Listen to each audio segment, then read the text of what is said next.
My dear very little student friend, এই মুহূর্তে যে আমায় শুনছো, যদি প্রশ্ন করি list 3 significance of the fall of Bastille on 14th July 1789, যে বোর্ডের স্টুডেন্ট তুমি হও না কেন ঝটপট চ্যাপ্টারে যাবে, একটু দেখবে, তারপর এসে বলবে এই কেমন কোয়েশ্চেন, ফ্রেঞ্চ রেভলিউশনের সাথে ফল অফ বাস্তিলের তো কোনো পার্থক্যই নেই। My dear very intelligent student friend, most welcome to Really Easy. Question তোমাকে কমপ্লিট কনফিউজ করলো। সাবজেক্ট হিস্ট্রি তোমার কাছে বোরিং বলে মনে হলো। আগের দিন রাতের পড়া এক্সামে পরের দিন কিচ্ছু মনে এলো না। রেজাল্ট বেসিক পার্সেন্টেজে সাবস্ট্যান্ডার্ড স্টুডেন্ট হিসেবে তোমাকে চিহ্নিত করলো। এসো, আমি তোমার বন্ধু মৌ, কোর কমার্সের বিষয় ছাড়া ক্লাস 1 থেকে 12-এর যে কোনো সাবজেক্ট, যে কোনো প্রবলেম আমার কাছে নিচে কমেন্ট করে জানিয়ে দাও। আপকামিং ভিডিও তোমার ডাউট ক্লিয়ার করার জন্য থাকবে।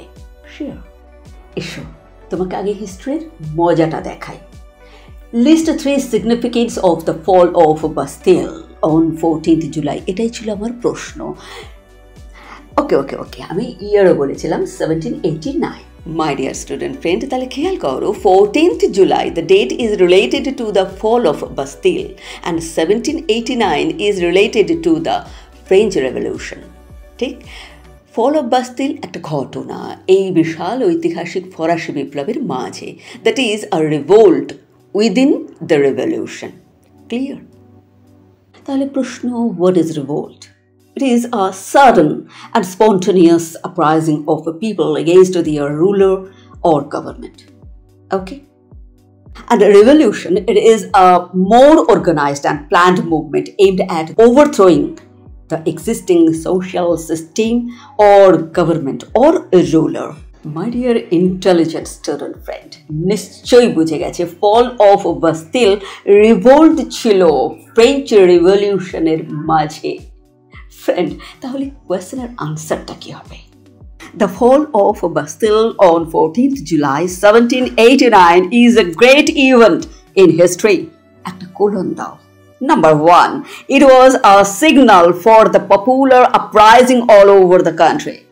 Number 2, it meant the end of monarchy and the old social order in France. Number 3, it marked the beginning of the French Revolution. Friend, Bastille দুর্গের পতনের ছবি প্রত্যেকের তোমরা নিজের চ্যাপ্টারে দেখেছো। আমি NCERT এর হিস্ট্রি বইয়ের ফিগার 1 এর কথা বলছি, স্টর্মিং অফ দ্য বাস্তিল। ছোটবেলায় যে পিকচার স্টাডি করেছো সেরকমভাবে তুলে ধরে যদি বলা হয় হাউ, কিভাবে, ওয়াই, কেন, এই বিভিন্ন ধরনের প্রশ্নের উত্তর তোমরা পাবে চ্যাপ্টার থেকে এবং আমি সেটা বলবো পরে। কিন্তু আমি বলেছি তোমায় হোয়াট ইজ সিগনিফিক্যান্স, তাই তো? So the answer is Paris riots quickly spread to the provinces. The machinery of government broke down completely. Outside France, the example of the revolution was a reminder to the rest of Europe and encouragement to the oppressed and warning to the oppressors. It became a test bed for social and political ideas from which future revolutionaries and counter-revolutionaries could draw practical lessons. Friend, যদি প্রশ্ন থাকে storming of the Bastille সম্পর্কে তোমার মতামত বা good or bad, চুপিসারে সিদ্ধান্ত দেওয়া বা গুড ব্যাড বলা থেকে নিজেকে সরিয়ে নাও, কারণ ঐতিহাসিক ঘটনা প্রবাহে দুপক্ষই সেদিন নিজের জায়গায় সহি থা। তাই ফ্রেন্ড, আমার ভেরি লিটল স্টুডেন্ট ফ্রেন্ড হিসেবে এই চ্যাপ্টারে যে কোনো কোয়েশ্চেনের আনসার করার আগে কনফিডেন্টলি জানো ফ্রেঞ্চ রেভলিউশনের বেস হলো অর্থনীতি, যেখানে সমাজ দুভাগে বিভক্ত হয়ে পড়েছিল, সুবিধাভোগী আর সুবিধা দানকারী একটা সেকশন, যাদের দুটো পই ছিল ফাঁকা, পেট, পকেট।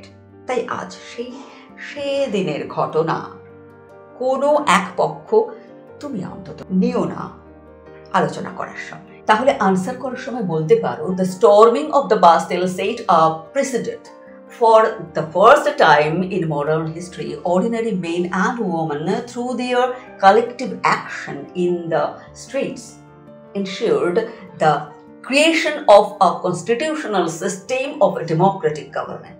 এবারে আমি তোমাকে সেই লাইনটা দেখাবো, as in front of you, যেটা তুমি অনেকবার পড়েছো, লিখেছো আনসার হিসেবে। কিন্তু রিয়েলাইজ করার সময় পাওনি যে কেন লাইনটা লিখছো। কোয়েশ্চেনটা যখন ছিল describe the circumstances leading to the outbreak of revolutionary protest in France, তখন আনসার হিসেবে তুমি এই লাইনটাকে তুলে দিয়েছো।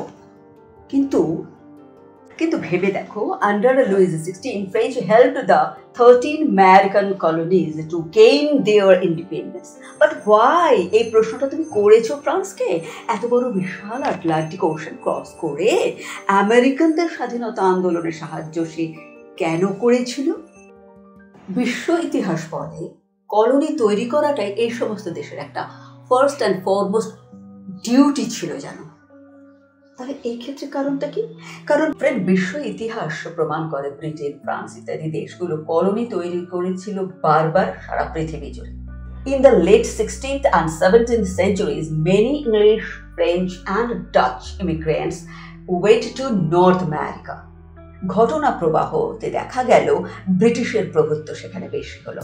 আলোচনাটা যদিও এখানে করার জায়গা নেই, যেটা ফ্রান্সের পক্ষে সহ্য করা অসম্ভব ছিল। I think you know, France and Britain একে অপরের বন্ধু নয়, তুমি জানো। ক্লিয়ার? এবার ভাবো, ফ্রান্সের থার্ড এস্টেটের মানুষজন তো ভাবতেই পারেন সেই কোথায় সমুদ্র ক্রস করে যাচ্ছে, তাদেরকে বাঁচাচ্ছে অত্যাচার থেকে আর বলছে লিবার্টি, ইকুয়ালিটি, ফ্র্যাটার্নিটি, আর আমাদের উপরে অত্যাচার করে যাচ্ছে। The causes of the revolution ran deep. Years of religious persecution, arrest and imprisonment without trial, arbitrary taxation and near starvation had driven the deprived masses to take this extreme step. Their stomachs and pockets were empty, but their minds were fed by the thoughts and ideals propagated by the French philosophers like Voltaire and Rousseau. Also contributing greatly to their moral were the recent examples of the English and American revolutions. Friend, তারপরে যদি তুমি দেখো তোমার question marks বেশি carry করছে, তাহলে তুমি কোয়েশ্চেনের answer style পাল্টে দিতে পারো।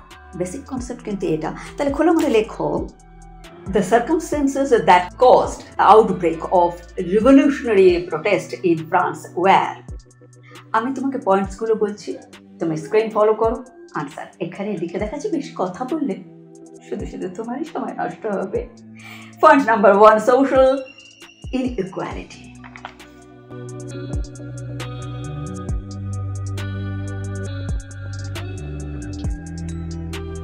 Number 2, privilege based on birth.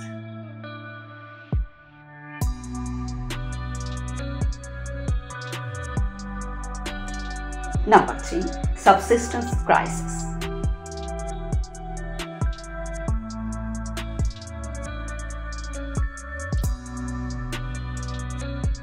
Number 4, economic problems.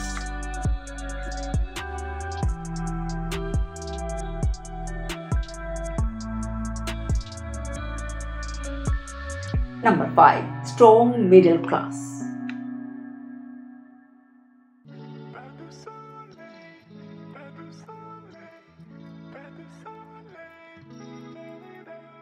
Number 6, immediate causes.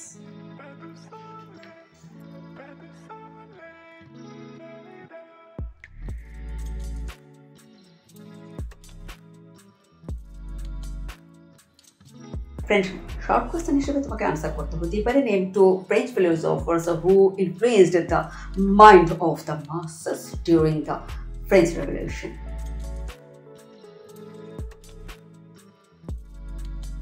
Friend, এবার পেজ নাম্বার 5 এ চলো। এখানে একটা অ্যাক্টিভিটি আছে, পিকচারও আছে সঙ্গে, রেলেভেন্ট পিকচার। তুমি দেখতে পাচ্ছ খুব সুন্দর করে ড্র করা হয়েছে পিকচার, কিন্তু ছবির আর্টিস্টের নাম নেই। তিনি বিভিন্নভাবে লিখে দিয়েছেন ভেতরে, যেটা সকলের এবং তোমার বোঝার জন্য। ফ্রেন্ড, অ্যাক্টিভিটিতে কোয়েশ্চেন আছে, explain why the artist has portrayed the noble man as the spider and the peasant as the fly. Spider feeds on the fly for its survival.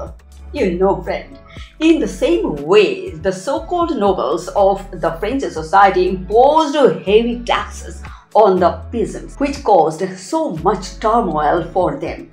The nobles obviously lived by utilizing the tax given by the peasants. Hence, the artist compare the nobles to the spider and the peasants to the fly. Okay, friend, এইখানে একটা কথা তোমায় বলবো। Artist যে ছবিটা করেছেন সেটা hatching technique. আমার একটা চ্যানেল আছে অল অ্যাবাউট আর্ট, ড্রয়িং এর চ্যানেল, ডেসক্রিপশনে লিঙ্ক দেওয়া আছে। হ্যাচিংয়ে অনেক স্টাইল, হ্যাচিংয়ে বেশ কিছু ছবি সেখানে পোস্ট করা আছে, যদি সময় পাও একবার একটু দেখে আসলে। ফ্রেন্ড, পেজ নাম্বার 7 একটা অ্যাক্টিভিটি আছে যার সোর্সটাই বলে দিচ্ছে সেই সময়ে ফ্রান্সের সমাজ ব্যবস্থায় কি ভীষণ ডিসক্রিমিনেশন ছিল। ফ্রেন্ড, জর্জ ড্যান্টন একজন ফ্রেঞ্চ হয়েও 1793 সালে তিনি লিখিত আকারে তাঁর ফ্রেন্ডকে জানাচ্ছেন সমাজ ব্যবস্থায় কি ধরনের আর্থিক এবং সামাজিক বঞ্চনার শিকার তিনি নিজে হয়েছিলেন। আর আর্থার ইয়াং একজন ইংলিশম্যান, তার পরিব্রাজক জীবনে তিনি যখন ফ্রান্সে ভ্রমণ করছিলেন তখন তিনি যে ডিসক্রিমিনেশন সমাজে দেখেছিলেন সেটা তুলে ধরেছেন। ওকে, কোয়েশ্চেন নিচেই আছে, now in front of you. Answer তুমি এইভাবে করো। Young is conveying the message that any social system based on injustice will not last long and its consequences can be disastrous for the exploiters. Next answer, the slaves mentioned by him are the peasants, servants and landless sharecroppers who were the underprivileged and deprived section for French society at that time. Next answer, he is criticizing the complete social system and particularly the nobleman and the clergy. Next answer, the danger sensed by him is violence from the underprivileged sections on the noblemen and their families. Friend, এই আলোচনা থেকে তুমি বুঝতেই পেরেছো তৎকালীন সামাজিক চিত্রটা ফ্রান্সের কেমন ছিল। আচ্ছা, তুমি কখনো ভেবেছো কি এত বড় বিপ্লব যা আজ তুমি করতে বাধ্য হচ্ছ সেখানে which groups of French society benefited from the revolution? Yes, friend, you are right. The middle class or the richer members of the third estate, consisting the merchants, traders, lawyers and rich peasants benefited the most from the French Revolution. Feudal obligations were no longer to be honored by the third estate. Tithe, the tax given to the church, were abolished. Next question in front of you. Did you know the answer? The clergy and the nobility were the groups which were forced to relic power. How they were forced to give up their privilege. For example, they now could not collect taxes and their lands were confiscated. The poorer sections of the third estate and women were disappointed with the outcome of the French Revolution because aspirations were not properly fulfilled. For example, women were not given voting rights. Poor men who did not have property or who did not pay taxes were not allowed to vote. Friend, এবার একটু ছবি দেখি চলো। Tennis court oath, figure number 5, page number 9। অ্যাক্টিভিটির question পাবে আগের পেজে, page number 8 এ। কেমন? কোয়েশ্চেনের আনসার দেবার আগে বিষয়টা নিজেরা একটু বুঝে নিই চলো। দ্য টেনিস কোর্ট ওথ বা শপথ was taken on 20th June 1789 by the members of the French Third Estate in a tennis court on the initiative of Joseph Mounier.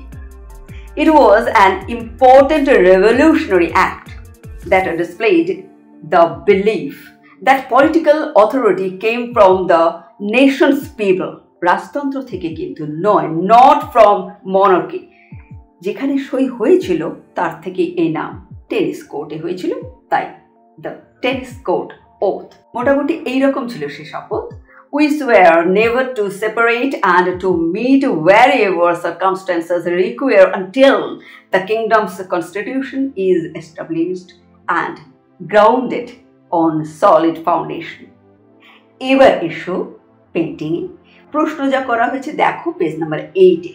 Do you think that during the actual event, যখন সত্যি সত্যি শপথ নেওয়া হয়েছিল তিনি কি সকলের দিকে পেছন ঘুরেছিলেন? তিনি অর্থাৎ বেইলি লিডো। ছবিতে যা দেখা যাচ্ছে যে তিনি পেছন ঘুরে আছেন, মানে আর্টিস্ট দেখিয়েছেন। এবার আনসার তুমি কিভাবে ভাববে? No, during the actual event, Bailey would not have stood with his back to the assembled deputies.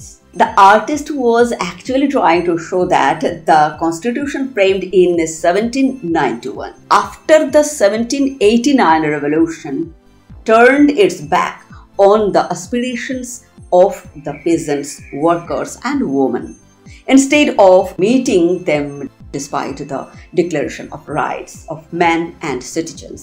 The right to vote and stand for election remained with the rich and propertied class. The others were just passive citizens.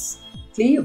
My dear friend, এখানে তোমাকে একটা ভীষণ জরুরি কথা বলবো, সময় কিন্তু থেমে নেই।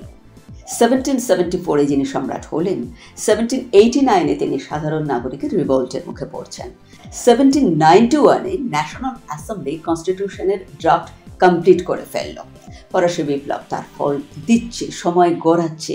তুমিও থেমে থেকো না, টাইম লাইনটা খেয়াল করো, তাহলে হিস্ট্রি তোমার কাছে আর জটিল মনে হবে না। কিন্তু চোখে তুমি যে পেইন্টিংই দেখো না কেন, নেক্সট ভিডিওতে তিনি আসছেন, তাই হৃদয়ে অনুভব করো his story. Stay with me friend, bye bye.